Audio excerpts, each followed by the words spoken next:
tej strony Łucek, witajcie na moim kanale. Dzisiaj Oppo Reno 8T. Ładny, ciekawy smartfon od Oppo, taki średniaczek jak to zwykle. Zobaczmy co potrafi i jak wygląda pierwsze wrażenia. No cóż, na dzień dobry kolor. Powiem wam, że mimo, że to jest pomarańczowo-żółty, taki jajeczkowy, telefon wygląda naprawdę fajnie. Jakaś taka nowość. Występuje też jeszcze w drugim kolorze.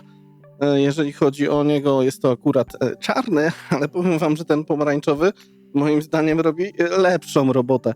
Naprawdę ładnie. Tył taki ala sztuczna plastikowa skóra. Fajnie, bo to się nie porysuje, więc jak najbardziej na plus. Dwa aparaty, w tym wokół tego większego jest ring, który się świeci, jak macie jakieś powiadomienia, więc to jak najbardziej fajne podejście. Cieszą mnie takie gadżety ostatnimi czasy, jak coś gdzieś widzimy, powiadomienie. Boki złote, nie widać, że jest to plastik, bo widzimy w środku szarość plastiku, no niestety, co poradzimy.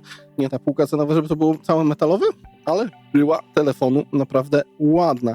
Aparaty trochę odstają, to się nie da ukryć. W ręce niezbyt ciężki, bo tutaj mamy jakieś 183 gramy, chociaż nazywają to skórą, ale to raczej prawdziwa skóra nie jest. No, nie ma szans, żeby to było czymś takim. Cóż, w zestawie jest też ładowarka kabel, ale to o tym za chwilę. No ale cóż, co mamy na dzień dobry, co ten font potrafi i jak wygląda.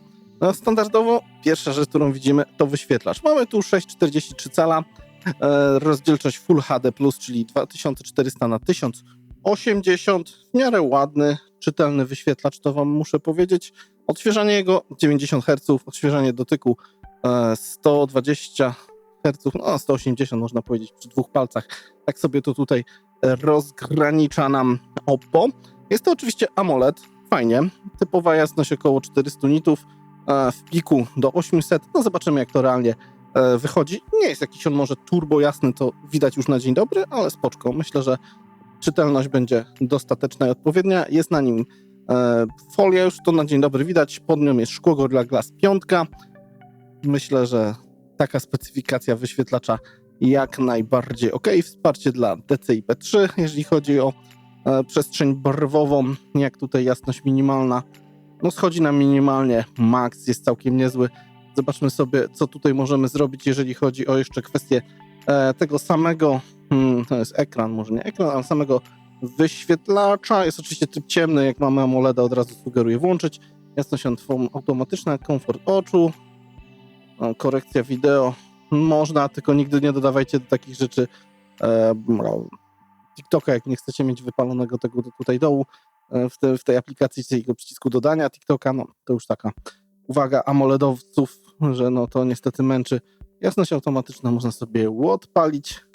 Ustawienie trybu ciemnego. O, ciekawe rzeczy. Tutaj można parę jeszcze rzeczy pozmieniać, co widzimy. No i cóż, tyle. Serce smartfona, bo to myślę, że ważna tutaj kwestia. Mamy Mediatek Helio G99 wsparte 8 GB pamięci RAM plus 128 GB pamięci na dane. RAM to jest LPDDR4X, a pamięć wewnętrzna to jest UFS 2.2. No czyli adekwatnie do półki cenowej i typu smartfona. A jeżeli chodzi o sam system, zobaczmy co my tutaj jeszcze, czy coś mamy ciekawego, jakieś nowości, które warto by zobaczyć, bo w Androidzie 13 funkcje specjalne, co nam tutaj podaje. Zielony ekran, czyli można go sobie pociąć 3 palcami, jak potrzeba, elastyczne okna, no to można sobie, jak widać, tą animację, po coś z nimi porobić, szybkie uruchamianie, no spoko, czyli tutaj po przyciśnięciu przytrzymujecie, macie jakieś 3 apki, inteligentny pasek boczny, tryb dla dzieci, tryb prosty, no ułatwienia, czy ktoś z tego korzysta, no to już inna sprawa. Tutaj to ustawienia dodatkowe, no to nie, no to tutaj nic nie będzie ważnego, informacje o urządzeniu, kolorosik 13, aktualizacji jak widać żadnych brak, tu chyba jeżeli dobrze pamiętam mamy zabezpieczenia z 5 kwietnia, mamy 18 czerwca, no jak cię mogę, 2 miesiące to nie ma co narzekać, nie wszyscy producenci wypuszczają łatki co miesiąc, no niestety. Po lewej stronie jest to co być powinno, tutaj mamy wszystkie apki poinstalowane, czyli klasyka jak to w naszych wszystkich Androidach, których używamy, no tak to jest. Dobra, Co dalej? Specyfikacja. Aparaty. Co nam tutaj daje producent, jeżeli chodzi o aparaty? Główny 100 megapikseli, światło 1.7. Całkiem fajnie, można powiedzieć. Zastosowany silnik regulacji ostrości z otwartą pętlą. No ciekawe, jak to będzie działało. Szczerze mówiąc, i 6-częściowy obiektyw, czyli no, coś bardziej zaawansowanego. Będzie film ze zdjęciami, jak porobię, zobaczymy, jak on realnie coś ogarnia. Jest mikroobiektyw 2 megapikseli, aparat głębi 2 megapikseli. Na górze mamy 32 megapiksele, jeżeli chodzi o sweetfocie. Tutaj jest światło 2.4, a te resztę mikroobiektyw 3.3 i ten do głębi 2.4. Co nam potrafi aplikacja? Trzeba się pozezwalać na wszystko, oddać nerkę. Zrobić zdjęcia. No to co my tu mamy? Mamy standardowy, mamy dwukrotny. Coś tu jeszcze możemy porobić, no to już jest 5. I mamy jeszcze 10. Jeżeli chodzi o zoomy, jeżeli chodzi o tryby, no to jest ultranocny, jest wideo. Zobaczmy sobie, czy w wideo możemy płynnie przechodzić jakoś między obiektywami. No ja tutaj nie widzę skoku, no bo nie ma z czego, bo tak naprawdę wszystko jedzie cyfrowo z tego głównego, więc no tak to wygląda. Zdjęcia widzieliśmy, jeżeli chodzi o portrety, no to portret, co my tutaj jeszcze mamy? Możecie sobie naraz z 2 kamer poogarniać, film poklatkowy, Extra HD, no i ten mikroskop. Co robi mikroskop? Aż jestem bardzo ciekawy, co można mikroskopem ogarnąć. Bayer jest powiększenie 20-krotne, 40-krotne. Zobaczmy mój wydruk. Coś to zalecam zerknąć na mój drugi kanał, gdzie się bawię. Tematy związane z drukiem. Wow. O, widać warstwy. Fajnie. A zobaczmy, jak będzie 40-krotne powiększenie. O, jakaś nitka.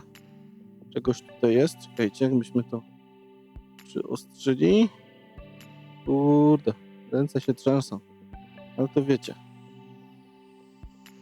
No, fajne. Ciekawostka. No, skóra pewnie też będzie pięknie widoczna. Jakiś śmiecioszek między porami. O. Żeby coś widzieli.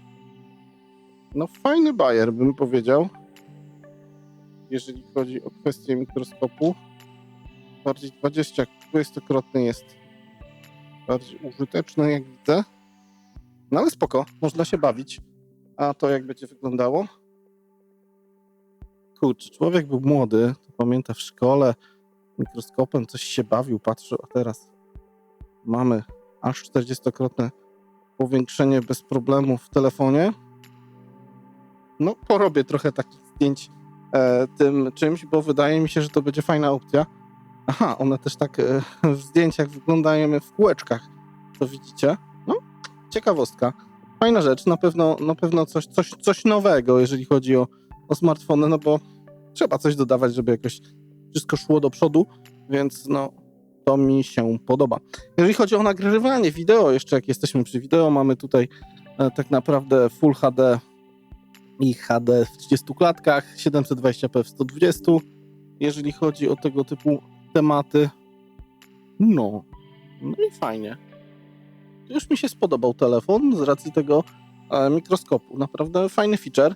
Rzadko gdziekolwiek, kogokolwiek spotykany, no a tutaj dostajecie coś takiego, więc no to fajny plusik. Mi się podoba. Bateria. Mniej więcej 4885 tysięcy mAh. Fajnie, jest super VOOC, czyli szybsze ładowanie 33 W. No to może nie jest turbo szybkie, ale na dzisiejsze realia wystarczy moim zdaniem. Oczywiście fajnie, że jest w ogóle w zestawie, no bo to wiecie, dzisiejsze czasy są takie, że wszyscy nam zabierają ładowarki, tego typu tematy. Rozpoznawanie twarzą jest, ale widzę, że nie przestawiłem, żeby swipenąć, że trzeba swipenąć do góry. Czytnik papilarny, standardowy, optyczny, działa, jest ok. Folia na wyświetlaczu, ta, która jest fabrycznie założona, widać, że jest podła, bo strasznie zbiera paluchy. Normalnie wyczyszczony telefon a już wygląda, jakby przez cały naście dni był używany. Ale cóż, taki urok. Wszyscy wiemy, jak te smartfony wyglądają i działają, jak to wygląda. Zacznijmy sobie jeszcze na rozwiązania, jeżeli chodzi o kartę SIM, jak to tutaj jest. O, jakieś takie ciekawe. Jest microSD i są dwie SIM-ki.